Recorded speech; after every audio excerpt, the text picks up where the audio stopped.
anh khát khao bao nhiêu ngày tháng, và anh giữ nắng ấm, anh giữ những cơn mưa, để hoa mãi mãi thắm xanh với tình anh.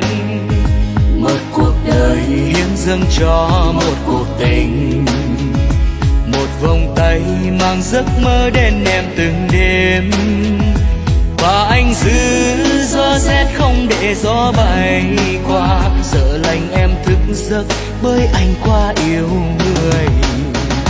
Người ơi hãy xem trái tim anh yêu người nhé, người không vui anh sẽ mang thiên đường chốn vui. Người không vui thiên đường cũng không vui, người không vui thế gian như đang tận thế. Người hãy để anh chứng minh anh yêu người nhé, vì yêu em anh hái sao trên trời mang về. Vì yêu em cuộc đời chỉ cho em, vì yêu mình em trái tim mang tên mình em thôi.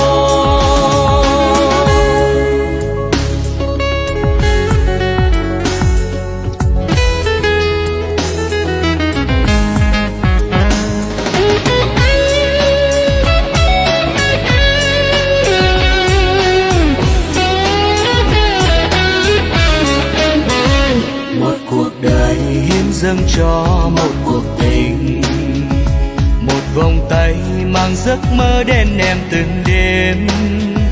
Và anh giữ gió rét không để gió bay qua, sợ lạnh em thức giấc bởi anh quá yêu người.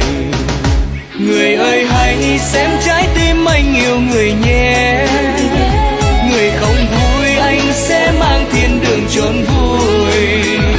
Người không vui thiên đường cũng không vui, người không vui thế gian như đang tận thế.